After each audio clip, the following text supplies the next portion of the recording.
This channel does not promote any violent, harmful, or illegal activities. All content provided by this channel is meant for an educational purpose only.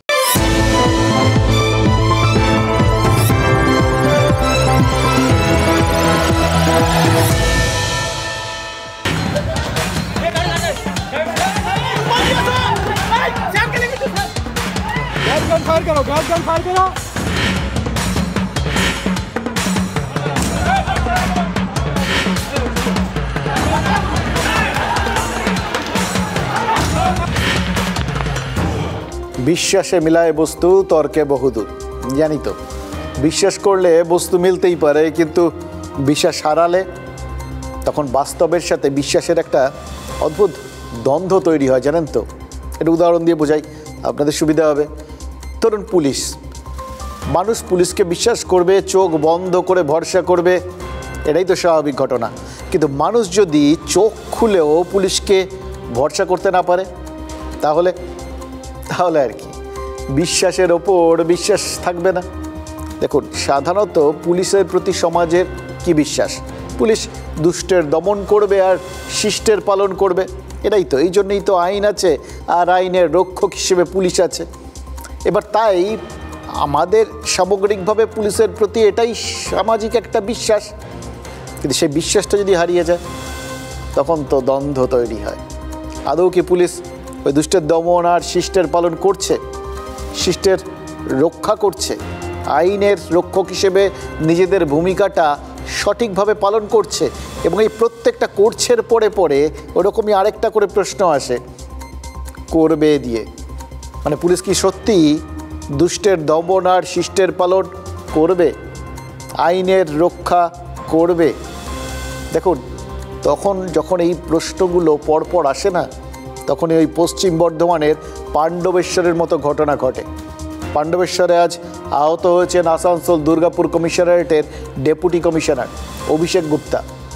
ইটের আঘাত লেগে তার মাথা ফেটে গেছে। দেখুন, কেউ ইট না ছুড়লে, ইট তো আর নিজে নিজে উড়ে এসে পুলিশের মাথায় পড়বে না। অভিষেক গুপ্তার মাথাতেও এমনি পড়েনি, কেউ পুলিশকে লক্ষ্য করে এলো পাতারে ইট ছোড়া হচ্ছিল। তা তখনই ওই আসানসোল দুর্গাপুরের ডেপুটি কমিশনার আহত হয়েছেন। কিন্তু পুলিশকে লক্ষ্য করে ইটটা ছোড়া হলো কেন, এটাই তো প্রশ্ন। এবং যদি গোটা ব্যাপারটা একটু খতিয়ে দেখেন, তখন আপনাদের মনে কিন্তু আবার সেই বিশ্বাস, অবিশ্বাস, দ্বন্দ্ব, সংশয়, এই শব্দগুলো একটার পর একটা আসতে থাকবে। পাণ্ডবেশ্বরের একটা বাড়ির থেকে এক যুবকের একটা ঝুলন্ত দেহ উদ্ধার হয়। কি অভিযোগ ওঠে যে এই বাড়ির যিনি গৃহকর্ত্রী, তার সঙ্গে নাকি ওই যুবক পল্লব বাউরির বিবাহ বহির্ভূত সম্পর্ক ছিল। কাল রাতে ওই যুবককে ঘরে ঢুকতে দেখে বাইরের থেকে দরজা নাকি বন্ধ করে দিয়েছিলেন ওই মহিলার স্বামী। ফলে লজ্জায় অপমানে পল্লব নাকি আত্মহত্যা করেছেন। এটা একটা অভিযোগ, একটা ভার্সন, এই কি করে তার মৃত্যু হলো সেটা নিয়ে। এবারের পাল্টা একটা অভিযোগ উঠেছে যে যুবকের ঝুলন্ত দেহ পাওয়া গেছে, তার পরিবার দাবি করেছে যে এই সমস্ত বিবাহ বহির্ভূত সম্পর্ক সব ফালতু কথা, মিথ্যে অভিযোগ। আসলে তাদের ছেলেকে পরিকল্পনা মাফিক খুন করা হয়েছে। এবার খেয়াল করে দেখুন, দুটো অভিযোগ, একটা ঘটনার সঙ্গে জড়িত দুটো অভিযোগ, কিন্তু দুটো পরস্পর বিরোধী। যেখানে একটা রহস্য মৃত্যু হয়েছে, কিভাবে ছেলেটা মারা গেল তা বোঝা যাচ্ছে না, সেখানে এরকম পরস্পর বিরোধী বক্তব্য সামনে আসতেই পারে, আসাটাই স্বাভাবিক। এবার দুটো বক্তব্যের মধ্যে কোনটা সত্যি আর কোনটা মিথ্যে, সেটা পুলিশের কাজ খুঁজে দেখা। পুলিশ নিশ্চয়ই খুঁজে দেখবে, এটাও খুব স্বাভাবিক ঘটনা। পুলিশের কাজ পুলিশ করবে, এটাই তো বিশ্বাস। এই বিশ্বাসটা রাখা উচিত। কিন্তু বিশ্বাস থাকলে পুলিশকে লক্ষ্য করে ইট ছোড়ার হঠাৎ কি দরকার পড়ে গেল? এর পেছনে কি লজিক কাজ করছে, একবার ভেবে দেখুন তো। একবারও কেন জানালেন না? পুলিশকে তো জানানো দরকার ছিল যে আপনার বাড়ি ছেলে, আপনারা আসুন, আপনার বাড়ি ছেলে এরকম করেছে। পুলিশ কেন গোপনে নিয়ে চলে গেল থানায়? পুলিশের কোনো ভূমিকা নেই, পুলিশ যে যা বলছে সেটাই করছে, শুধু পুলিশ চামচাগিরি করছে। সকাল পর্যন্ত পাড়ার লোকের মুখে আমরা খবর পেয়েছি, পুলিশে সবকিছু জেনেছে, লাশ নিয়ে গেছে, বেঁচে ছিল কিনা তাও জানি না, নিয়ে গেছে। আমাদের পুলিশে তাও কোনো রকম ভাবে আমাদের বাড়িতে এসে খবর দেয়নি। আমরা মনে করছি ওরা ডেকে নিয়ে কাজশাল থেকে ডেকে নিয়ে আমার ছেলেকে মারা হয়েছে, মেরে দিয়েছে ওরা একদম ফুল পুরানো একদম মারা ছিল। আমার ছেলে দাদা চুপ, আমার ছেলে মারা গেছে, আমিও চাইছি যে ওরা যেন ফাঁসি কিংবা যেবার যেমন কারাজীবন হয়। শুনলেন তো, পল্লবের পরিবার দাবি করছে এটা একটা খুনের ঘটনা। পল্লবের মা অভিযুক্তদের ওই ফাঁসি অথবা যাবজ্জীবন কারাদণ্ড চাইছেন। এগুলো তো খুব স্বাভাবিক দাবি। অস্বাভাবিকত্ব এর মধ্যে কোথাও রয়েছে কি? কারণ অস্বাভাবিকত্ব তো কিছু না কিছু থাকার কথা, যার জন্য পুলিশকে আক্রান্ত হতে হলো। দেখুন, অস্বাভাবিকত্ব আছে। অস্বাভাবিকত্ব এক, ওই মৃত যুবকের পরিবারের দাবি তাদের না জানিয়ে পুলিশ নাকি দেহ নিয়ে যায় থানায়। অস্বাভাবিকত্ব দুই, পুলিশ নাকি তাদের অভিযোগ শুনতেই চায়নি, উল্টে তারা কথা বলতে গেলে পুলিশ প্রথমে লাঠি চালিয়েছে বলে পল্লবের পরিবার অভিযোগ করছে। এবার এই দুটো অস্বাভাবিকত্বের কারণেই পুলিশের প্রতি তাদের বিশ্বাসভঙ্গ হয়েছে বলে দাবি করছে পল্লবের আত্মীয় স্বজন। এবার ভাবুন তো, কোথায় বিশ্বাস থাকবে তার বদলে পুলিশের প্রতি এই অবিশ্বাস তৈরি হলো বা এই অনাস্থা। আর সেটা প্রকাশ পেল কোন ঘটনায়? একদম একটা ব্যক্তিগত কারণে ঘটে যাওয়া ঘটনায়। দেখুন, পরকীয়ার জেরে আত্মহত্যাই হোক বা অন্য কোনো কারণে খুনই হোক, যাই ঘটে না, যে কোনো এরকম ঘটনা ঘটতে পারে, যে কোনো কারণ থাকতে পারে, কিন্তু যাই থাকুক কারণ, সেটা তো একদম ব্যক্তিগত, একটা ব্যক্তিগত ঘটনা এটা। এখন পর্যন্ত এই রহস্য মৃত্যুতে কোনো রাজনৈতিক অ্যাঙ্গেল তৈরি হয়নি। নর্মালি যে কোনো ঘটনায় খুব দ্রুত রাজনীতি এন্ট্রি নিয়ে নেয়, এখানে নেয়নি। তা সত্ত্বেও সাধারণ মানুষ মনে করছে পুলিশ আসল ঘটনাটা ধামাচাপা দিতে পারে। বুঝতে পারছেন? এই পরিমাণ অবিশ্বাস তৈরি হয়ে রয়েছে মানুষের মনের মধ্যে, যে কোনো ঘটনায় যেটা মনটাকে কোথাও গিয়ে ডমিনেট করে নিচ্ছে, মনটাকে দখল করে নিচ্ছে। আর এই অবিশ্বাস এটা কিন্তু কোনো ব্যক্তি বিশেষের ওপর নয়, সামগ্রিকভাবে গোটা পুলিশ বাহিনীর ওপরে বলেই তো ধরতে হবে। দেখুন, তিলোত্তমার ধর্ষণ আর খুনের পর তৎকালীন পুলিশের বেশ কিছু অফিসারের ভূমিকা নিয়ে অভিযোগ করেছিলেন তিলোত্তমার পরিবার বা আরজি করের ওই ছাত্রছাত্রীরা। ওই আন্দোলনকারীরা সুনির্দিষ্টভাবে কলকাতার তৎকালীন পুলিশ কমিশনার বিনীত গোয়েল, ডিসি সেন্ট্রাল ইন্দিরা মুখোপাধ্যায় এবং তৎকালীন ডিসি নর্থ অভিষেক গুপ্তার অপসারণ চেয়ে লালবাজার অভিযান করেছিলেন। এই আন্দোলনকারীদের দাবি তো রাজ্য খানিকটা মেনেও ছিল।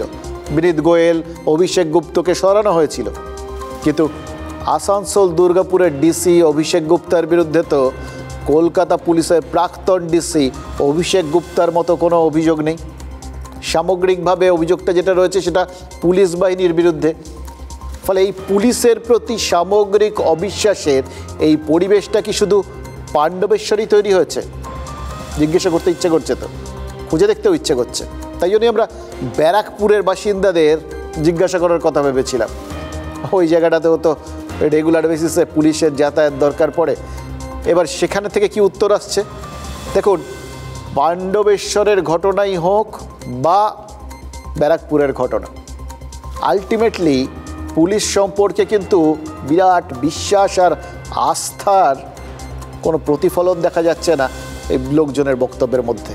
এই দুটো জায়গা দূরে হতে পারে, কিন্তু অদ্ভুতভাবে একটাই সুর।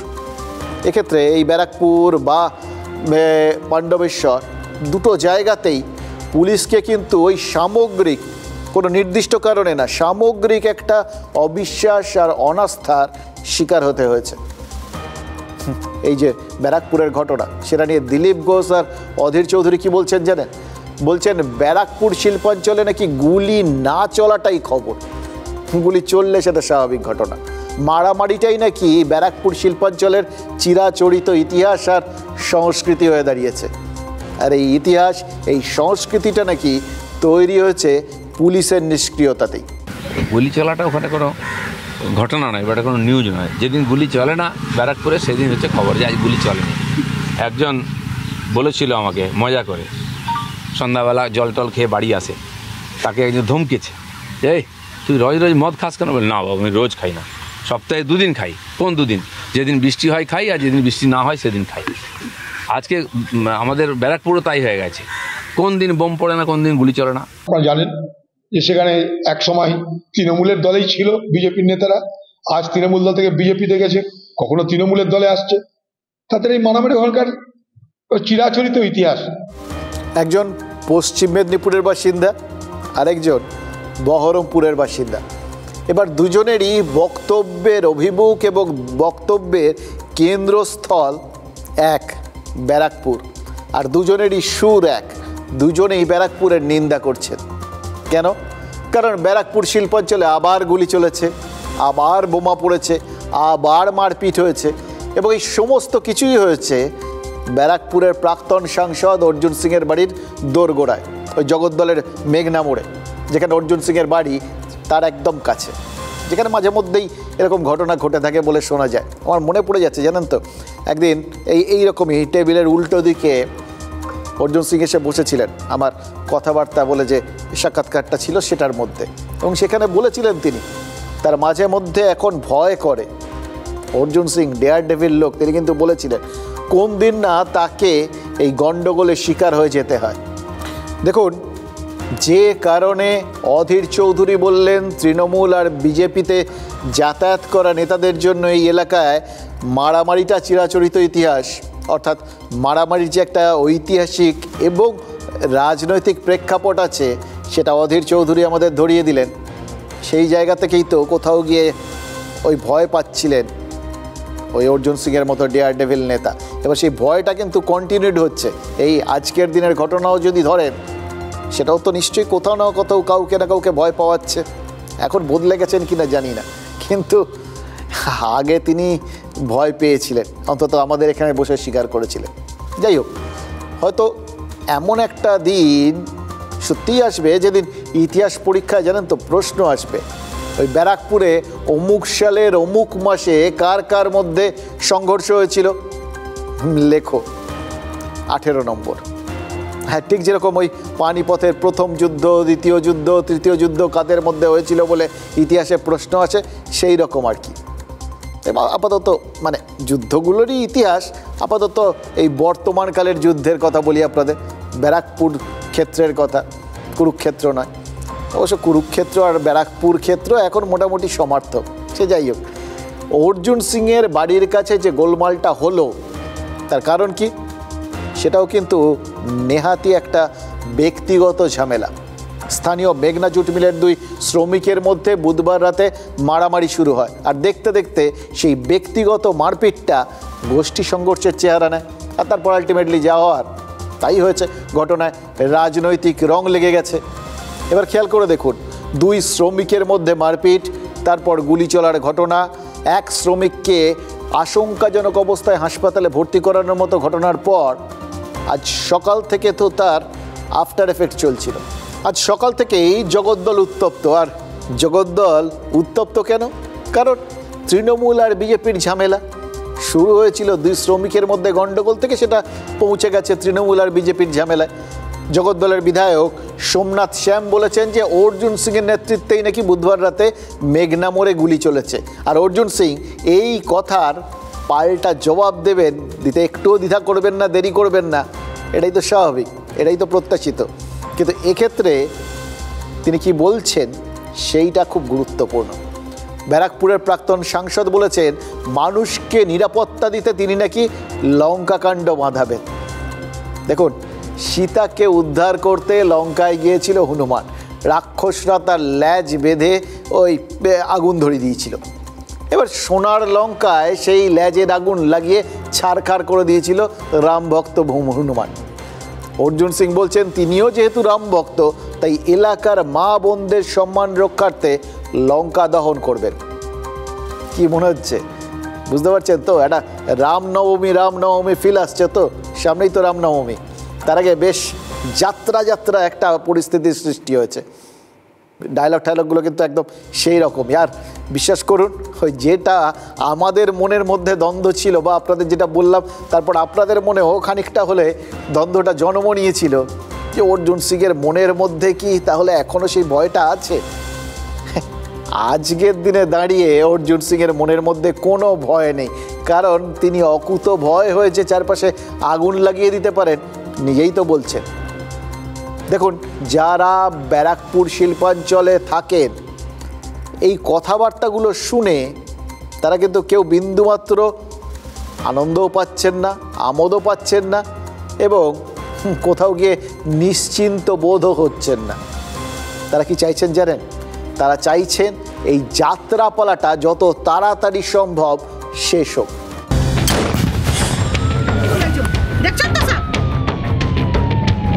कहाँ बम चल रहा है, कहाँ गोली चल रहा है, जो मोहल्ला में शांति से कमा खा रहा आदमी उसको भी परेशान किया जा रहा है। वो घर में बम कहाँ चला? हम किसी को मारने पीटने जा रहे हैं कि मेरा घर में बम चलेगा? পুলিশ कुछ कर नहीं रहा है, पुलिस कुछ करता तो ये होता ही नहीं। যে রাজ্যে মহিলাদের অপমান হয় সেখানে হনুমানকে লঙ্কা দহন করতে হয়, লঙ্কা দহন আমি করব।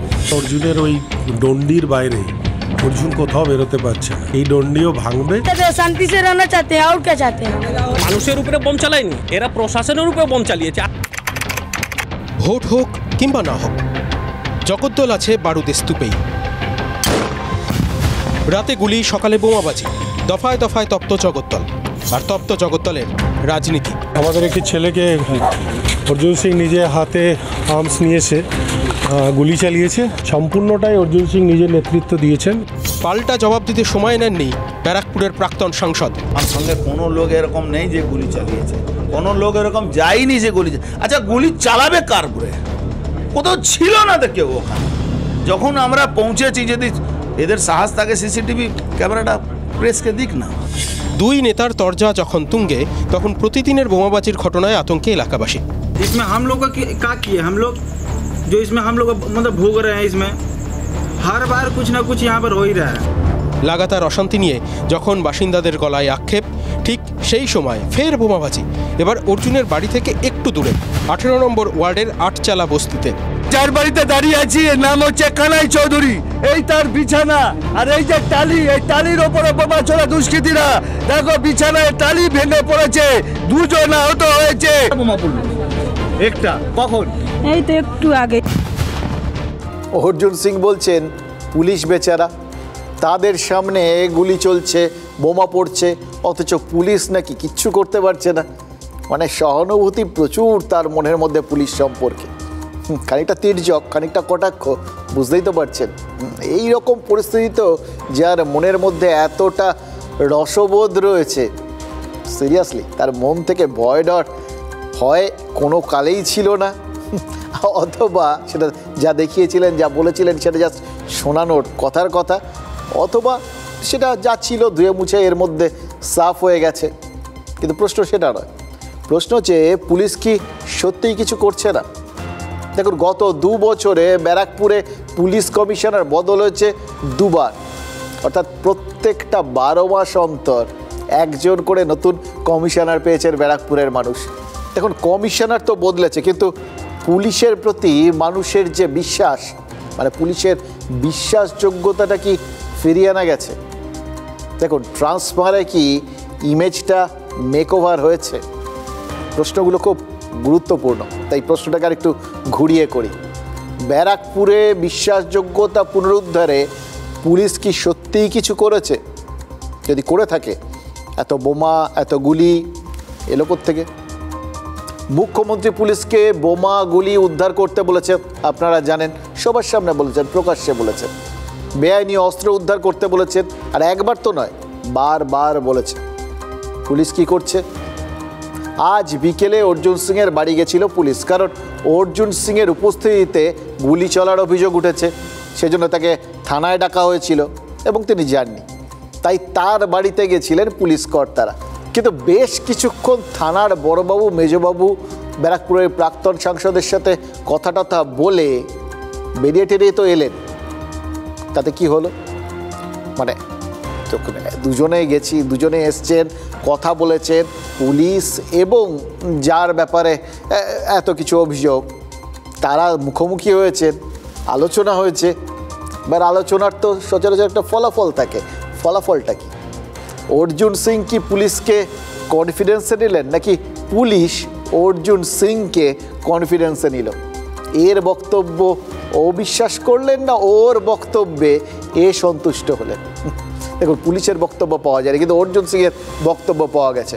ব্যারাকপুরের সাংসদ দাবি করেছেন যে পুলিশ নাকি আসল দুষ্কৃতীদের আড়াল করছে, আর তাই জন্য তিনি এনআইএ তদন্ত চাইছেন। এটা সেটা রাজ্যের সংস্থাকে দিয়ে, তার মানে বুঝতে পারছেন হবে না, এটা তিনি সিদ্ধান্ত নিয়েই ফেলেছেন, কেন্দ্রীয় সংস্থা চাই।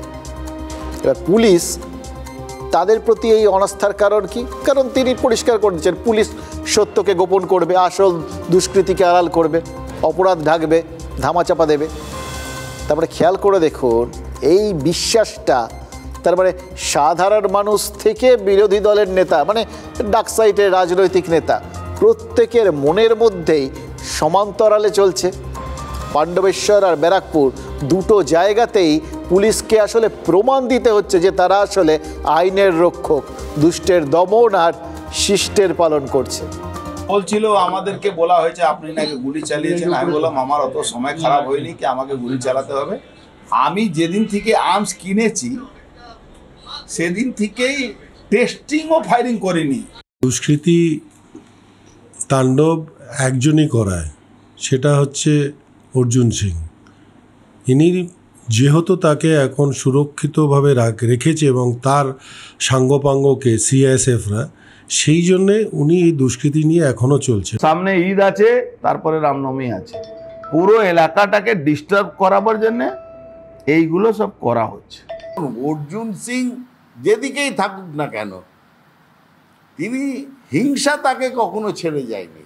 যেমন তৃণমূল তেমন বিজেপি, ওখানে যেমন অর্জুন সিং তেমন সোমনাথ সামলা, দুপক্ষ, তার মাথায় তৃণমূলের নেতারা, বিজেপির নেতারা। আজ সন্ধ্যায় শুভেন্দু অধিকারী গেছিলেন জগদ্দলে।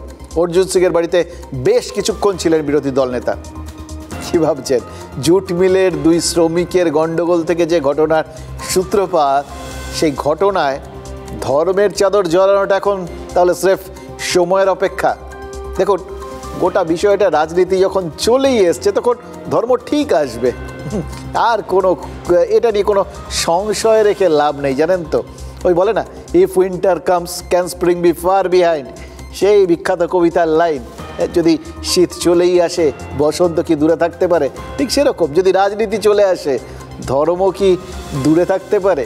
কারণ ধর্মকে ছাড়া রাজনীতি তো এখন অচলাধুলি। সুতরাং বিশ্বাস রাখুন, নিজেকে প্রাসঙ্গিক রাখতে রাজনীতি যা করার সব করবে। সবার ওপরে যে মানুষ নয়, ধর্ম সত্য এবং তার ওপরেও যে রাজনীতি সত্য, একথা আপনাকে ঠিক বিশ্বাস করিয়ে ছাড়বে রাজনীতি। এবার দেখুন রাজনীতির গতি প্রকৃতি এমনিতেই জটিল, এবার তার সাথে ধর্ম যোগ করলে সেটা যে জটিলতর হবে, এবার সেটা নিয়ে তো কোনো সংশয় থাকাই উচিত না। আর যে কোনো জটিল কুটিল বিষয় আপনাদের সহজ সরল করে বুঝতে একটা দুটো মানে 4টিখানি কথায় তো হবে না, অনেকগুলো কথা বলতে হবে।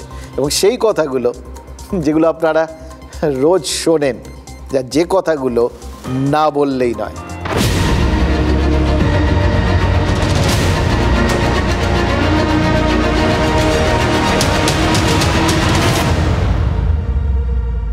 দেখুন সূর্যের বংশধররা ভগবান শ্রী রামচন্দ্রের পূর্বপুরুষ ছিলেন।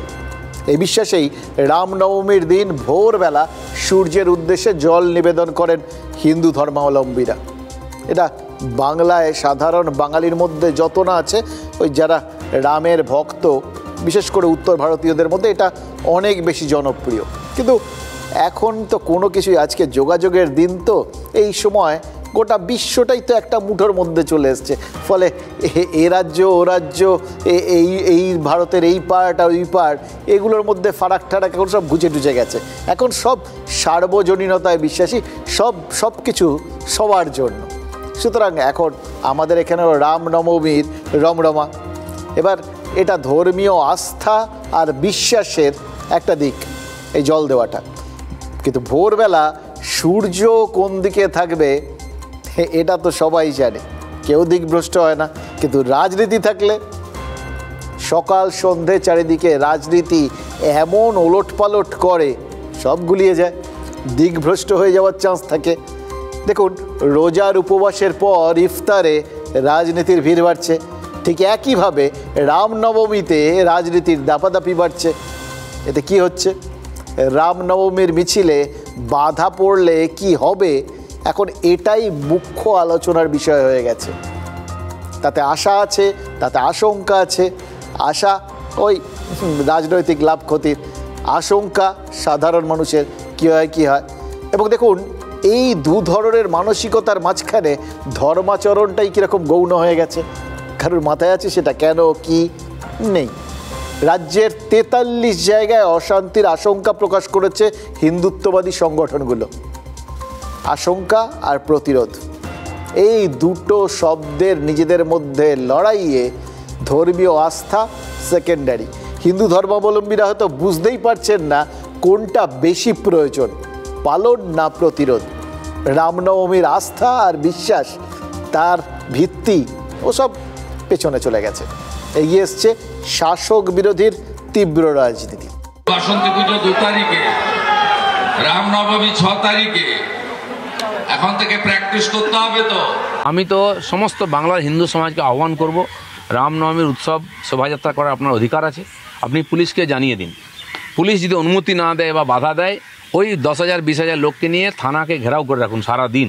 পুলিশ প্রশাসনের শৃঙ্খলাকে মান্যতা দিয়ে তাদের সহযোগিতা নিয়ে রামনবমী পালন করে। এখানে অস্ত্রশস্ত্র থাকবে, এটা ট্রেডিশন আমাদের ওখানকার। ব্রিটিশও বন্ধ করতে পারেনি, পাঠানো বন্ধ করতে পারেনি, যদি এনারা বন্ধ করতে যান এদেরকে ছুঁড়ে ফেলা হবে। রাম নবমীকে কেন্দ্র করে এ বাংলায় এর আগেও সাম্প্রদায়িক মেরুকরণ হয়েছে, আর এখন তো ভোটের বছর, এখন তো আরো হবে। সেখানটা দাঁড়িয়ে কতটা তৃণমূল দাঙ্গা লাগাবে, কতটা বিজেপি দাঙ্গা লাগাবে, সেটাও কিন্তু আমাদের দেখতে হবে।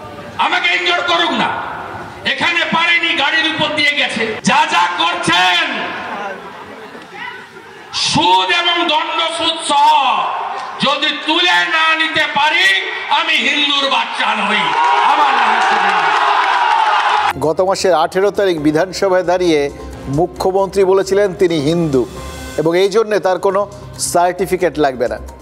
তিনি যে এর জন্য গর্বিত সেটা জানাতেও ভোলেননি মুখ্যমন্ত্রী। এবার বিধানসভার ভেতরে বলেছিলেন তিনি, আজ বিধানসভার বাইরে সেই একই কথাই তো বললেন শুভেন্দু অধিকারী। এবার প্রশাসনিক প্রধান আর বিরোধী দল নেতা দুজনের গলাতেই একই সুর, কিন্তু গানটা আলাদা। শুভেন্দু অধিকারী বললেন তিনি হিন্দুর বাচ্চা। এর মধ্যে একটা রাজনৈতিক মহল উগ্রতা দেখতে পাচ্ছে। ধর্ম আগেও ছিল, ধর্ম এখনও আছে, অনুষঙ্গ ওই উগ্রতা। হিন্দু মুসলমান লড়াইটা তাহলে শুধুই রাজনীতির কারণে? কিন্তু এটা না হয় সাম্প্রতিককালে চলছে, রাজনীতির ধারণা এটা মানুষজন খাচ্ছে, সুতরাং তারা দিচ্ছে। কিন্তু কে বড় হিন্দু, এই লড়াইটা কেন? এই কেন শব্দটার মধ্যেই লুকিয়ে রয়েছে অনেক কিছু। কে বড় বললেই কে ছোট, এই অপশানটা তো আপনি চলে আসবে, আর কাউকে ছোট বললেই সে বড় হতে চাইবে। দেখুন সংখ্যালঘু আর সংখ্যাগুরুর দ্বন্দ্বটাও সেটাও তো এই রকমই। এই দ্বন্দ্বটাকে হাতিয়ার করেছে রাজনীতি। ধর্মীয় মেরুকরণকে হাতিয়ার করেই তো 26-এর বিধানসভা রোডম্যাপ অলরেডি তৈরি হয়ে গেছে। দুপক্ষই অঙ্কটা কষে নিয়েছে। ওই যে বললেন না শুভেন্দু অধিকারী, গায়ে হাত দিয়ে দেখুন, সুদে আসলে উসুল করে নেবেন। এই সুদ আর আসল এই দুটোর অঙ্ক, সেটা কিন্তু ওই ভোটের অঙ্ক, এটা মাথায় রাখতে হবে। দেখুন কত উন্নয়ন হয়েছে, কত উন্নয়ন বাকি, এসব কিন্তু সব সিলেবাসের বাইরে। এইসবগুলো ভাববেন না, এই লাভ ক্ষতির কথা কেউ ভাবছেন, এটা আপনি আমিও ভাবতে ভুলে গেছি। আর নেতা নেত্রীরা তারা এই সমস্ত তার বিশ্বাসই করেন না। ওগুলো যে আদৌ আছে, ওগুলোর অস্তিত্ব যে রয়েছে, জানেনই না। উন্নয়নের ছটার থেকে ধর্মের উত্তাপ অনেক বেশি। ধর্মের যে আগুন শুদ্ধ করার জন্য, সেই আগুনকেই জ্বালিয়ে পুড়িয়ে ছারখার করার জন্য কেউ ব্যবহার করতে চাইছে। তাই আগুনের থেকে এটা হচ্ছে আপনার আমার জন্য একটা সতর্কতামূলক একটা পরামর্শ বা বিজ্ঞপ্তি, যাই বলুন না। আগুন থেকে নিরাপদ দূরত্ব বজায় রাখুন। তবে দেখুন আজকালকার যুগে এই দূরত্ব তো সাময়িক। রাজনীতিতে কে কাছে আর কে দূরে সেটা কি কখনো হলফ করে বলা যায়? আপনারাই বলুন। আমি আর শুভেন্দুদা একসঙ্গে অনেক জায়গায় থাকবো, আমরা একসঙ্গে নামবো। নেতা শুভেন্দু বাবু, দাবি এক, দফা এক, দলও এক, তাই নেতাও এক। কিন্তু কদিন আগে মাত্র 4 মাস পিছিয়ে যাওয়া যাক। পার্টিকেও ভাবতে হবে যে আমরা লোকজন নিচ্ছি কিসের জন্য, পার্টি বাড়ছে না কমছে। কেউ কোনো গোষ্ঠীর নেতা ছিলাম না, আমি পার্টির নেতা ছিলাম। যারা এসছেন তারা বুঝতেই পারছেন না বিজেপির কালচারটা কি। মাত্র 4 মাস আগে দিলীপ ঘোষের নিশানায় কে ছিলেন, কারা এসেছিল বিজেপিতে? নিশানা এবং নিগাহে অনেক দিন ধরেই লাইন লেন্থে চলছিল না। পিছনে যাক আরও একটু। এই রেকমেন্ডেশনটা গভর্নর অনারেবল হোম মিনিস্টারকে এমএইচকে করুন, তাহলে বলবো মাননীয় গভর্নরও গোপালকৃষ্ণ গান্ধী, জগদীপ ধনখড়ের মতো কিছু করে দেখাতে চাইছেন। রাজ্যপাল যেটা করছেন এই পরিস্থিতি আমার মনে হয় উনি ঠিক করেছেন। ওখানে গেছেন, সাংবিধানিক পদে আছেন, তিনি কোনো রাজনৈতিক নেতা নয়, উনি মুখ্যমন্ত্রী নিয়ে তাকে রিপোর্ট দেবো কাউকে। পিছোতে পিছোতে দেওয়ালে পিঠ ঠেকেছে বঙ্গ বিজেপির। কোনো ভোটেই সেভাবে কলকে মিলছে না, অথচ ঠোকাঠুকিটা ওটা সশব্দেই চলছিল। আমি সকালবেলা মর্নিং ওয়াক করতে গিয়েই মিডিয়াতে স্টেটমেন্ট করি না, আমি যা বলি ভেবে বলি। নাম না নিয়ে বলেছেন তো লোকের গায়ে নেওয়ার দরকার কি আছে? অন্দরের যুদ্ধ আমেজে হঠাৎই ভোল বদল। কিভাবে?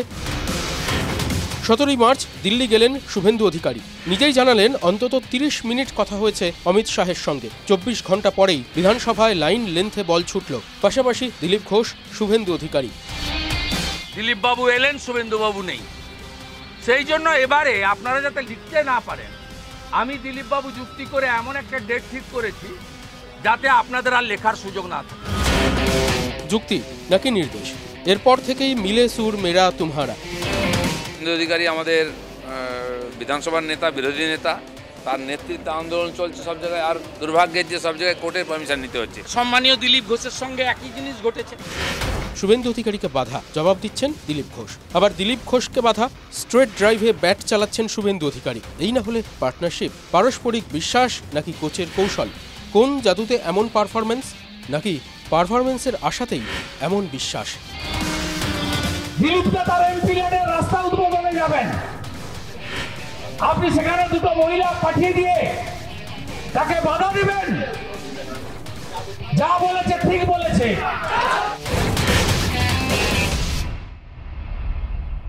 খুব সম্ভবত 2008 সালের ঘটনা। লক্ষণ শেঠ বলেছিলেন নয়াচরের মানুষ পা ভেঙে দেবে।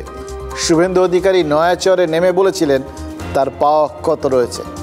আজ ঠাকুরবাড়িতে পা রাখার সময় পায়ের পুরনো কিস্সা কি বিরোধী দল নেতার মনে একবারের জন্য উকি মেরে যায়নি?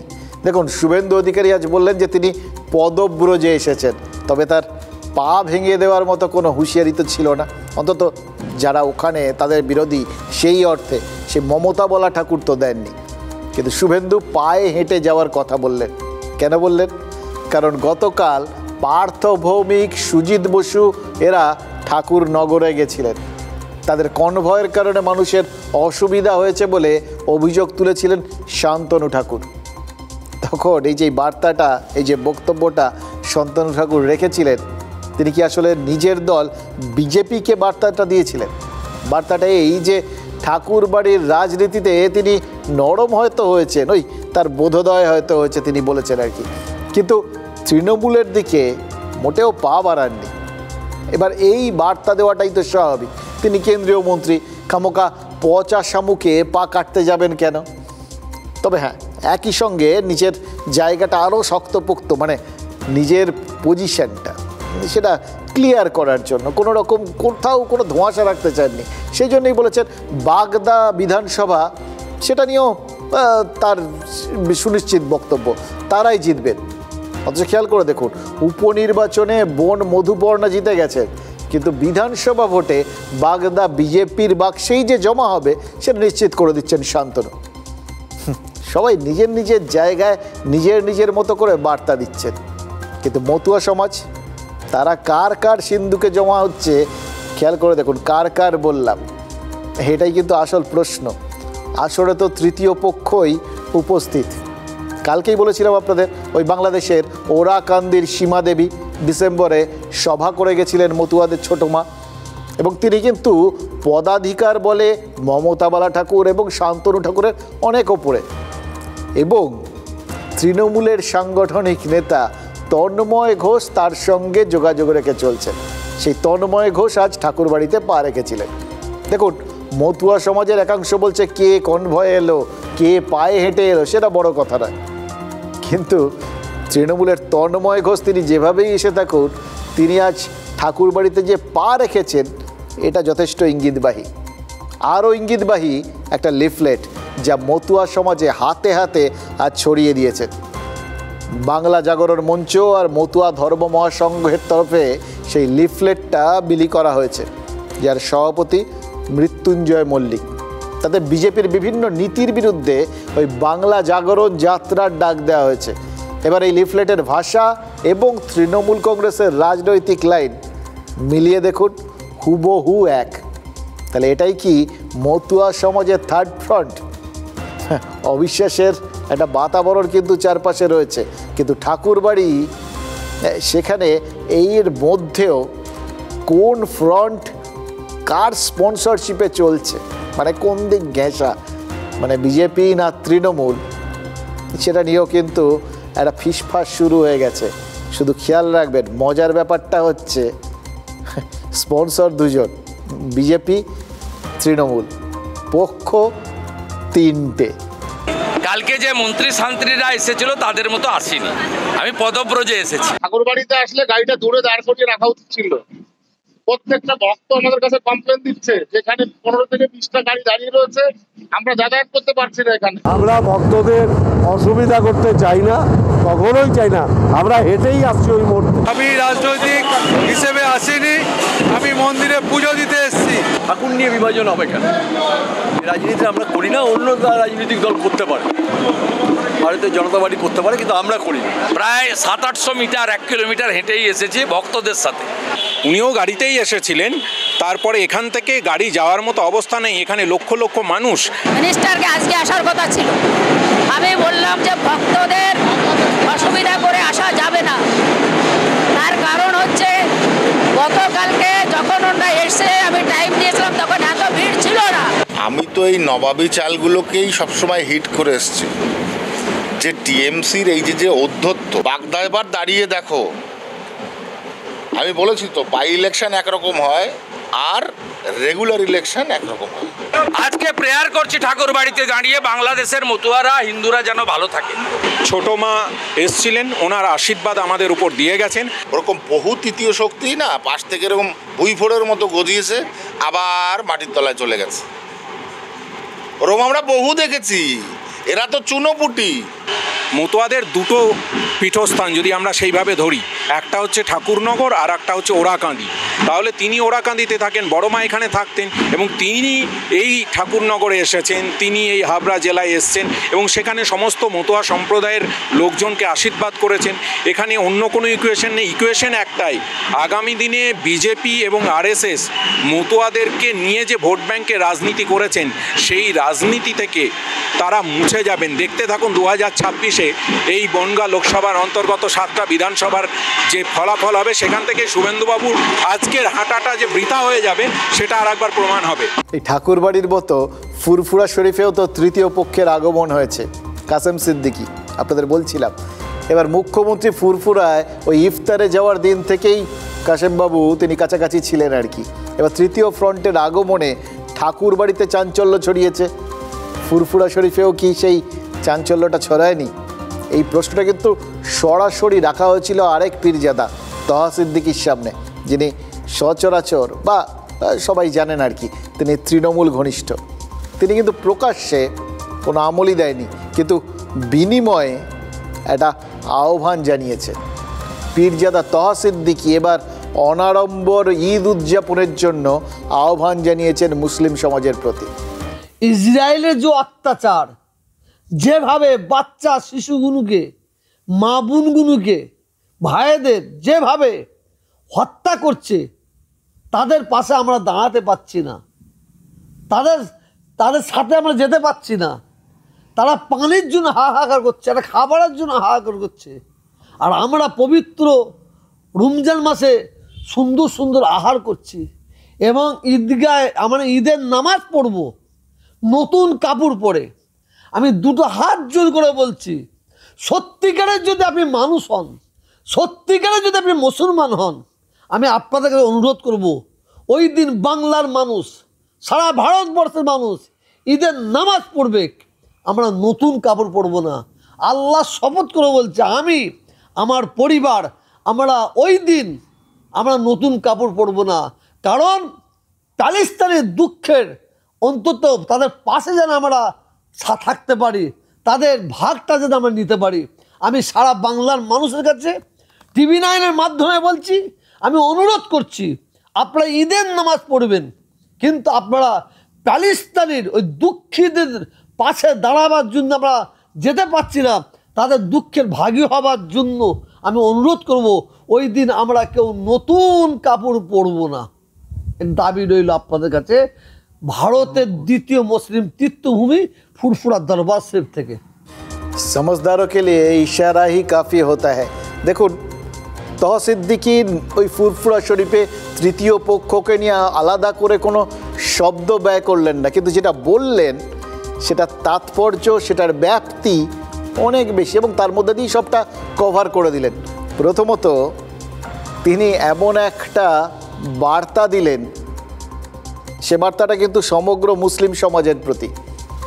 সেই বার্তা দেওয়ার মতো জায়গায় যে তিনি আছেন, অর্থাৎ ভারতের দ্বিতীয় বৃহত্তম মুসলিম পীঠস্থান থেকে তিনি এই বক্তব্য রাখছেন সমগ্র মুসলিম সমাজের প্রতি, এবং সেটা তাদের অত্যাচারিত আরেক দল মুসলিমের জন্য যারা ওই গাজায় প্যালেস্তাইনে রয়েছেন, যাদের উপর ইসরায়েল অত্যাচার চালিয়েছে বলে তারা বলছেন। পুরো ব্যাপারটাকে একটা আন্তর্জাতিকতায় নিয়ে গেলেন, এবং এই রকম একটা দিক প্রদর্শকের একটা ভূমিকা তিনি নিজে নিচ্ছেন। তার মধ্যে দিয়ে তিনি প্রমাণ করে দিতে চাইলেন তার মানে যে আসলে তিনিই তো চালনা করেন, তারই সেই অধিকারটা রয়েছে সবাইকে এইভাবে দিক নির্দেশ করার। তাহলে তিনিই আসল, আর তিনিই যদি আসল হন তাহলে বাকিরা তারা এলেবেলে, আমরা ছোটোবেলায় বলতাম দুদুবাতু। তাই দেখুন, ফুরফুরা শরীফকে ভূমধ্যসাগরের তীর পর্যন্ত নিয়ে গেলেন তহা সিদ্দিকী। ভূমধ্যসাগরের তীরে প্যালেস্টাইন নিয়ে যে সংগ্রাম, যে যুদ্ধ, সেটা তো খ্রিস্টপূর্ব 8ম শতাব্দী থেকে চলছে। 3টে মহাদেশ আর 3টে ধর্মের সংযোগস্থলে এই বিশাল ভূমিটা, কিন্তু মিলন ক্ষেত্র হওয়ার বদলে সেটা যুদ্ধক্ষেত্র হয়ে বসে রয়েছে। তবে তহা সিদ্দিকী যে যুদ্ধক্ষেত্রের কথা বলেছেন তা প্যালেস্টাইনের বর্ধিত অংশ, ওই গাজা ভূখণ্ড। আর গাজার মানুষের প্রতি সহমর্মিতা জানিয়ে তহা সিদ্দিকী তার আহ্বানের পরিধিটা বিরাট করে দিলেন, হৃদয় প্রসারিত করার ডাক দিলেন। আর এই ধরনের আহ্বানে সাড়া না দিয়ে থাকাটা খুব কঠিন। তহা সিদ্দিকী তার মানে খুব সুচিন্তিতভাবে বার্তাটা দিলেন। আর ইব্রাহিম সিদ্দিকীও মুসলিমদের বুঝে শুনে ঈদ উদযাপনের কথাই বললেন, অন্যরকম বলার জায়গা কম। দেখুন, ঈদ অনাড়ম্বর হলে একটা বিষয় প্রতিষ্ঠিত হয়ে যাবে। ফুরফুরা শরীফে তহা সিদ্দিকীর প্রভাব এখনও ফিকে হয়নি। তার মানে কি, কাসেম সিদ্দিকীকে ঘিরে ফুরফুরা শরীফে এই তৃতীয় পক্ষের উত্থানের অকাল মৃত্যু ঘটবে, তাই তো? মানে যেখানে যা বার্তা পৌঁছে যাওয়ার পৌঁছে যাবে। কিন্তু এত বড় আহ্বান জানিয়েও তহা সিদ্দিকী পাল্টা প্রশ্নটা এড়াতে পারলেন না। প্রশ্নটা তুলেছেন আরেক পীরজাদা, নওসাদ সিদ্দিকী। বকটুই হত্যাকাণ্ডের পরেই তো রাজ্যে রমজান ছিল, সেবারের ঈদে তো এরকম আহ্বান জানানো হয়নি। তাহলে 5000 কিলোমিটার দূরের গাজার জন্য এবার এরকম আহ্বান কেন? এই নওসাদের প্রশ্নটা কোথাও গিয়ে বুঝিয়ে দিচ্ছে না যেটা শুরুতে বলছিলাম, ধর্ম যেখানে থাকবে, মানে রাজনীতি যেখানে থাকবে, সেখানে ধর্ম আজকাল দূরে থাকতে পারে না। আর ধর্ম আজকাল যেখানে রয়েছে, রাজনীতিও সেখানে দূরে থাকতে পারে না।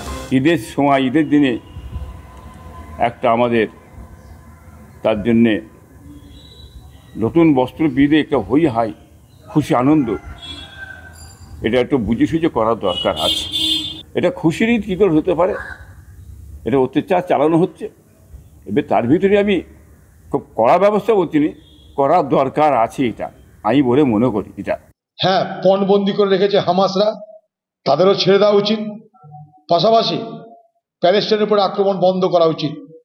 তার মধ্যে মানবিকতা দেখিয়ে হয়তো তহা সিদ্দিকী বলেছেন, আমি তার কথার বিরোধিতা করতে পারি না। এই ছবি চোখে দেখা যায় না। ইসরায়েলের তা পছন্দ হতে পারে, আমেরিকার তা পছন্দ হতে পারে, কিন্তু কোনো মানুষের তা পছন্দ হতে পারে না, দানব ছাড়া কারোর পছন্দ হতে পারে না। বাংলা, ভারত কেন গোটা দুনিয়ার মানুষ সংবেদনশীল মনোভাব জারি আছে, সে প্যালেস্তাইনের মানুষের পাশে দাঁড়াবে। বাংলায় এত দূরে, ফিলিস্তিনি থেকে হাজার হাজার কিলোমিটার দূরে আমাদের তাদের সমবেদনা জানা ছাড়া, তাদের সমবেদনা পালন করা ছাড়া আমাদের এখানে কিছুই করার নেই। বকটুয়ে যে ঘটনা ঘটেছিল, ওখানেও শিশুকে কুপিয়েছিল, মহিলাকে বাদ যায়নি, পুরুষও বাদ যায়নি, 11 জন থেকে 13 জনকে খুন করলো। তখন কিন্তু তার পরে পরেই রমজান মাস ছিল, উনি চর্চা হয়নি। আবু সিদ্দিক হালদারকে নিয়ে কথা হয়নি। বারুইপুর পুলিশ ডিস্ট্রিক্টের আন্ডারে এক সপ্তাহে 4 জনকে জেল পুলিশ আর পুলিশ কাস্টডিতে মানে কাস্টোডিয়াল ডেথ হয়েছে, তা নিয়ে কোনো চর্চা হয়নি। আনিস নিয়ে কোনো চর্চা হয়নি। উত্তরপ্রদেশে নিয়ে কোনো চর্চা হয়নি। আমাদের এখান থেকে 5433 কিলোমিটার মতো দূর প্যালেস্টাইন, গাজা এখান থেকে ফুরফুরা শরীফ থেকে গাজার যদি ডিস্টেন্স দেখি প্রায় 5,500 কিমি। একটা সিম্প্যাথি আছে, ওইটাকে সামনে রেখে এই আবেদন হচ্ছে না, তো এটা আমাদের দেখা দরকার। কি বুঝলেন?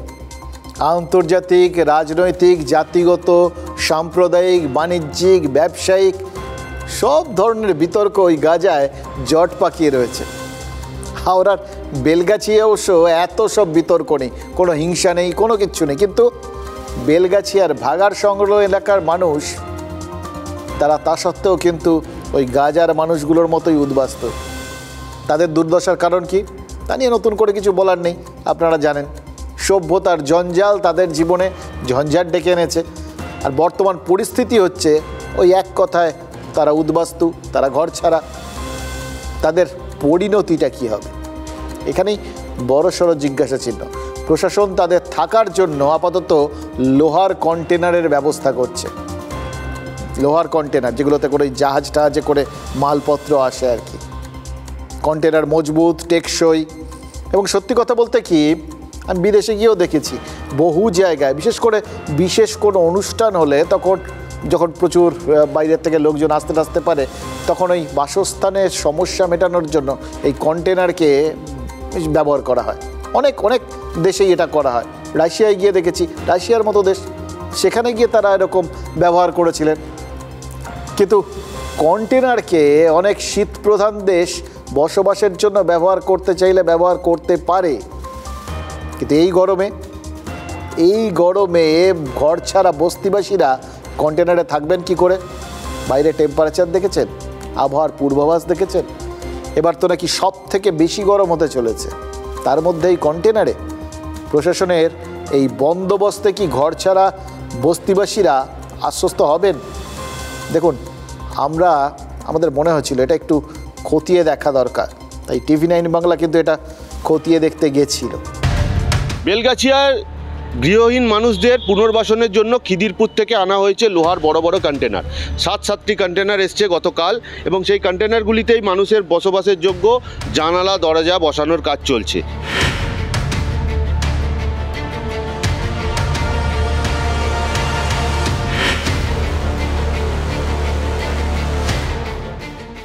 টিনের কন্টেনার, তার উপরে সাদা প্রাইমার লাগানো হয়েছে, এখনও সেই গন্ধ টলমল, তার মধ্যেই আস্তে আস্তে থাকার ব্যবস্থা করা হচ্ছে। এই কন্টেনারগুলো লম্বায় 20 ফুট, চওড়ায় 10 ফুট। আমি যদি এখানে দাঁড়াই তাহলে আর হয়তো এখানে বড়জোর 2 জন মানুষ দাঁড়াতে পারবেন, এই জায়গা পরিসর থাকছে।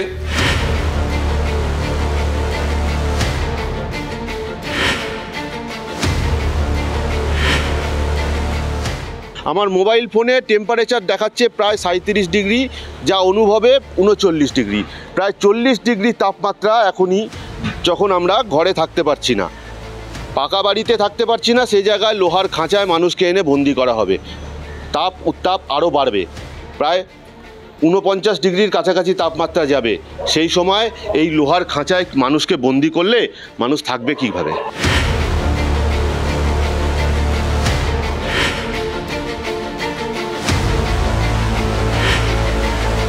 আমাদের এই ভাবছি এই যে ট্যাঙ্ক আছে ওতে তো থাকা যাবে না, বাচ্চা নিয়ে, বাচ্চা তো শরীর খারাপ হবে ওতে।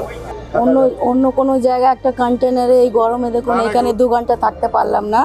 তো এই ছাতের নিচে যখন থাকতে পারলাম না আমরা, ওই কন্টেনারে কি করে থাকবো আমরা বলুন? ওইটাই তো মন্ত্রীকে আমি প্রশ্নটা করেছিলাম। বইবে লু, তখন এই লোহার কন্টেনারগুলো এক একটা আগুন বের করবে। সেই সময় মানুষ কিভাবে এই লোহার কন্টেনারে থাকবে প্রশ্ন উঠছে। সাধারণ মানুষ প্রশ্ন তুলছেন যে এইভাবে মানুষকে খাঁচায় বন্দি করা, অর্থাৎ লোহার খাঁচায় বন্দি করাটা কতটা যুক্তিযুক্ত। মুখ্যমন্ত্রীকে বলুন কয়েকদিন থেকে দেখাতে কন্টেনারে কেমন লাগে থাকতে, তাহলে উনিও বুঝবেন, আর এই মানুষগুলো তাহলে তাদের যন্ত্রণাটা ভাগ করে নিতে পারবেন মুখ্যমন্ত্রীর সঙ্গে। ওখানে কোনো প্রতিনিধি নেই, কাউন্সিলর নেই, সেই জন্য তারা কাকে বলবেন বুঝতে পারছেন না, তাদের কান্না আমরা শুনছি। সেইখানে আজকে 7-8 বছর ধরে কোনো পুরসভা নেই, তৃণমূলের দলীয় ঝামেলার জন্য পুরসভার ভোট হচ্ছে না, পুরসভা বিহীনভাবে একটা শহর চলছে। কন্টেনারে শুধু মানুষ কেন, জানোয়ারের থাকার ক্ষমতা নেই। দেখুন, আপৎকালীন পরিস্থিতিতে অনেক কিছু ব্যবস্থা করতে হয়। সরকার একটা ব্যবস্থা করার চেষ্টা করছে, ধরে নিচ্ছি তাদের সদিচ্ছা আছে, কিন্তু সদিচ্ছা থাকলেও পরিকল্পনার যে অভাব আছে এবং সেটার সঙ্গে যে মনের যোগটা কম, সেটা কিন্তু এই কন্টেনার নিয়ে এই সবাই মিলে যেভাবে সংশয় প্রকাশ করছেন এবং বাস্তব পরিস্থিতি যা বলছে সেটাই তো পরিষ্কার হয়ে যাচ্ছে। আসলে শুধু ডোল দিয়ে চারপাশে যে ড্যামেজ কন্ট্রোল হয়ে যায় সমস্ত কিছুতে, এটা কিছু কিছু লোক বিশ্বাস করতে পারেন, কিন্তু প্র্যাকটিক্যাল ক্ষেত্রে সবসময় সেটা হয় না। রংচং করে বিল্ডিং ঝাঁ চকচকে হলেও ভেতরটাই তো আসল, কিসের তৈরি সেটাই তো আসল। সেটা যদি শক্তপোক্ত না হয়, তাহলে যেরকম রং চটার আগেই বিল্ডিং হেলে পড়তে পারে, ঠিক একইভাবে তো এই কন্টেনারগুলো থাকার জায়গা হিসেবে নতুন করে কেটে টেটে জানলা ঠানলা বসিয়ে একটা চেহারা দেওয়া হচ্ছে, কিন্তু সেটা আদৌ থাকার যোগ্য হবে কি না, আমাদের দেশের ক্ষেত্রে সেটা উপযোগী কি না, এই চিন্তাভাবনাগুলো তো কারোর না কারোর করা উচিত ছিল। সেটা যদি না হয়, তখন তো বলতে হবে যে কোনো সমস্যার কোনো বিষয়ে গোড়ায় গিয়ে চিন্তা না করলে ওই কেঁচে গন্ডুস বলে একটা ব্যাপার আছে না, সেটাই হয়। এটা তো একটা ক্ষেত্রে না, শুধু এই হাওড়ার মানুষগুলোর জন্য না, সর্বত্র সর্বক্ষেত্রে। ধরুন আমাদের বাংলার একটা বড় সমস্যা মেয়েরা স্কুল ছুট। একটা জায়গার কথা আমরা দেখেছিলাম, আপনাদেরও দেখিয়েছিলাম। সেখানে দিদিমণিরা হঠাৎ দেখেছিলেন যে একটা সময়ের পর স্কুলে ছাত্রীর সংখ্যা কমে যাচ্ছে, বিরাটভাবে কমে যাচ্ছে। একটা গরমের ছুটির পর বিরাট সংখ্যক ছাত্রীরা আসছেন না। কেন আসছেন না? খুঁজতে বেরিয়েছিলেন, আর খুঁজতে বেরিয়ে তারা দেখেছিলেন এই নাবালিকাদের বিয়ে দিয়ে দেওয়া হচ্ছে। এখন তার ওইখানটা পর্যন্ত দাঁড়িয়ে আমরা একটা সমস্যার ছবি দেখেছিলাম। সে সমস্যাটার সমাধান হওয়া উচিত, জনমানসে সচেতনতা বৃদ্ধি করা উচিত, এটা নিয়ে সরকারের আরও বেশি করে উদ্যোগী হওয়া উচিত।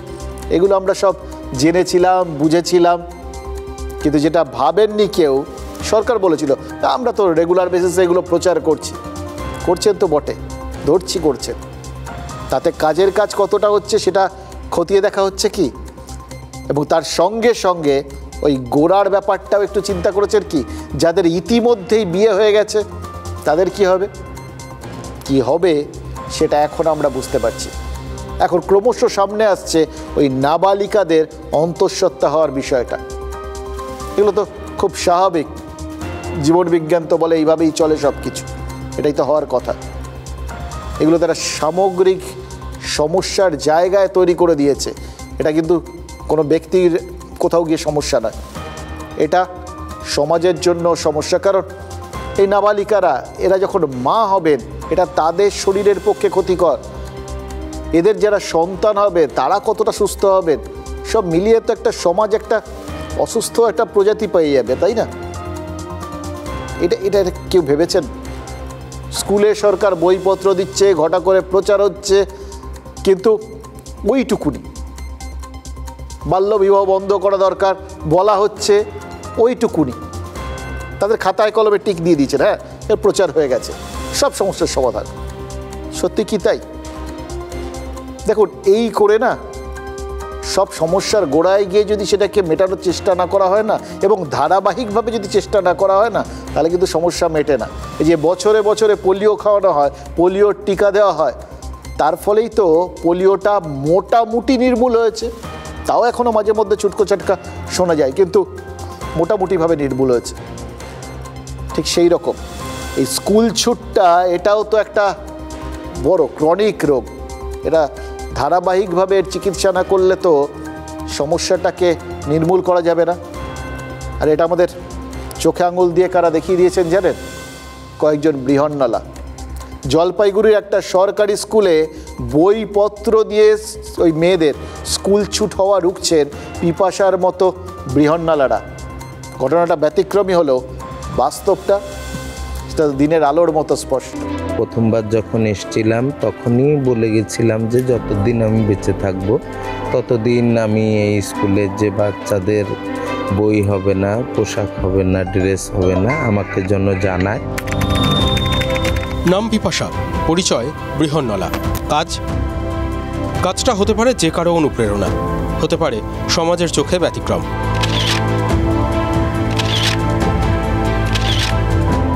নবম ও দশম শ্রেণীর ছাত্রীদের পাঠ্যপুস্তক দিয়েছেন পিপাসা ও তার সঙ্গী সাথীরা। জলপাইগুড়ির দেশবন্ধু নগর উচ্চ বালিকা বিদ্যালয় সরকারি স্কুল। সরকার অনেক কিছু দেয়, অষ্টম শ্রেণী পর্যন্ত সব সাবজেক্টের বই দেয় সরকার, কিন্তু নবম শ্রেণী থেকে সরকার দেয় বাংলা, ইংরেজি ও অঙ্কের বই। নবম দশমের বাকি বিষয়ের বই কিনতে হয়। বইয়ের পাশাপাশি রেফারেন্স বইও কিনতে হয় পড়ুয়াদের। দিন আনা দিন খাওয়া পরিবার, সংসার চালাতেই হিমশিম খেতে হয় অনেকের বাবা মাকে। এই অবস্থায় স্কুলের জন্য বাকি ইতিহাস, ভূগোল, বিজ্ঞান বই না, অনেকে কিনতে পারে না। স্কুলে যাওয়া তাই বন্ধ হয়ে যায়। স্কুল ছুট থামাতে এগিয়ে এসেছেন পিপাসারা। প্রথম 2 বছর বই দেওয়ার পর এবার আর চাইতে পারেননি দিদিমণিরা। কত আর চাওয়া যায়, কিন্তু পিপাসা ও তার সঙ্গীরা ফের একবার এগিয়ে এসেছেন। কথা দিয়ে কথা রেখেছেন আবারও। গত বছর যেমন 35-36 হাজার টাকার বই দিয়েছিলেন, এত টাকা এবং বই দেন যে এই বছর আমরা মানে সংকোচে পরপর 2 বছর প্রায় 70,000 টাকা বই উনি দিয়েছেন। সংকোচেই আমার মানে ওনার কাছে কি বলবো, যে অযাচিতভাবে দিচ্ছেন এত মেয়েদেরকে, তাদেরকে বলতে মানে একটু সংকোচ লাগে। তো মনের ভিতরে একটু সংকোচ বোধ হয়েছিল যে 2 বছর দিয়ে গেল আবার বলবো, তো এটা যেন কখনোই না করে। এই 3টে মাস যে ও বাচ্চারা বই পেল না, ওরা একটু পিছিয়ে পড়ে গেল। 9 আর 10 সমস্ত বই দেওয়া হয়েছে বাচ্চাদের। প্রত্যেকটা মানুষ যদি একজনকে বেছে নেয় তাহলে আমাদের বাচ্চারা হয়তো অশিক্ষিত থাকবে না। সবাই যদি এরকম মেন্টালিটি থাকে, যদি এগিয়ে আসেন, তাহলে the society would be so beautiful. সমাজ ওদের বাঁকা চোখে দেখে, অথচ ওরা দেখেন সোজাভাবে। সমাজের চারপাশে যখন ছিনিয়ে নেওয়ার কম্পিটিশন, তখন পিপাসারা বিলিয়ে দেওয়ায় ব্রতী। ড্রপ আউট থামাতে মেয়েদের শিক্ষিত করার ব্রতে এক রোখা ব্রাত্যজনীরা। ওদের এই নিঃস্বার্থ উদ্যোগে হাসি ফুটছে শিক্ষায়, আরও স্পষ্ট করে বললে নারী শিক্ষায়। মাসিরা যে বইগুলো দিছে এখন আমাদের মানে নিজেরই একটা বই আছে, তো বাড়িতেও পড়তে পারবো, বন্ধুদের কাছ থেকে আর নিতে হবে না। সংসার চালাইতে এখন মানে কারণ কীভাবে বই কিনে দেবো না, উপকার হয়েছে, বাচ্চা কাচ্চা পড়াশোনাও করতে পারতেছে, এটাই আমাদের দিদিরার জন্য ধন্যবাদ।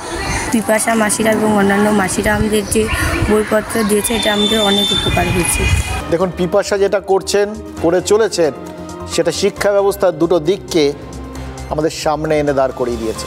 প্রথমত, সরকার স্কুল ছুট এড়াতে বই, সাইকেল, ভাতা এরকম অনেক কিছু দেয়, কিন্তু তারপরেও বাস্তবে কোনটা দরকার, কতটা দরকার সেটা বোধহয় একটুখানি খতিয়ে দেখা দরকার। অষ্টম শ্রেণী পর্যন্ত সব সাবজেক্টের বই দেওয়া হচ্ছে, এটা যেরকম একটা দিক, তেমনি নবম থেকে দ্বাদশ পর্যন্ত যে সমস্ত সাবজেক্টের ব্যাপারগুলো দেখা উচিত, এটাও তার একটা দিক। কারণ অষ্টমের পরেই তো স্কুল ছুটের সংখ্যাটা বাড়ে। তার একটা কারণ, মিড ডে মিল শেষ হয়ে যায় অষ্টম শ্রেণী পর্যন্ত, তারপরে আর দেওয়া হয় না। যেন নবম থেকে দ্বাদশ পর্যন্ত খিদে পায় না। যারা ওই অষ্টম শ্রেণী পর্যন্ত দিন আনি দিন খাই ঘরের ছেলে মেয়ে, তাদের যেন ওই নবম শ্রেণীতে উঠে গেলেই পারিবারিক অবস্থাটা ভালো হয়ে যায়। ঠিক সেরকমই এই বাকি সাবজেক্টের বই কেনাটাও বহু পরিবারের সামর্থ্যের বাইরে থাকে। আর দ্বিতীয়ত, প্রচেষ্টা। পিপাসাদের এই প্রচেষ্টাটা কি অনেককে লজ্জায় ফেলছে না? যারা ওই শিক্ষায় নিয়োগ দুর্নীতি করে টাকা কামান, সেই লোকগুলোকে, তারা এই খবরটা শুনে আজ রাতে নিশ্চিন্তে ঘুমোতে পারবেন তো? লজ্জা লাগবে না সত্যি? যারা লোকের বাড়ি বাড়ি ঘুরে উপার্জন করে, যাদের দেখলে সাধারণ মানুষ এড়িয়ে চলে, তারা সরকারি স্কুলে বিনা স্বার্থে বিনামূল্যে বই দিচ্ছেন যাতে ছেলেমেয়েরা পড়াশুনো না ছাড়ে, তাদের দেখে যারা এই শিক্ষাকে হাতিয়ার করে টাকা কামিয়েছেন তারা আজকে অন্তত একটু লজ্জা পান। বিশ্বাস করুন, এই লজ্জাবোধটা ইডি সিবিআই কেউ গ্রেপ্তার করে আনতে পারবে না। আপনারা মানে নেতামন্ত্রীরা, তাবর আধিকারিকরা যারা শিক্ষার 12টা বাজিয়ে নিজেদের স্বার্থসিদ্ধি করেছেন, বিশ্বাস করুন এই লজ্জাবোধ আপনাদের উপর নতুন করে কোনো কেস ফেস করে হবে না। অন্তত এদের এই বৃহন্নলাদের কাজটা দেখে লজ্জিত হন। নেতা নেত্রীদের দেখে তো অনেকে অনুপ্রাণিত হয়েছেন, তা দেখে তো চারপাশে কত কিছু হয়েছে, আর তার ফলে কত লোক এখনও রাস্তার ধারে বসে বসে ন্যায্য চাকরি প্রার্থীরা আন্দোলন করছেন। তো ওই সবগুলো, ওই অনুপ্রেরণাগুলো না দিয়ে আজকে বরং সবাই মিলে একটু এই পিপাসাদের দেখে অনুপ্রাণিত হন, কাজের কাজ হবে।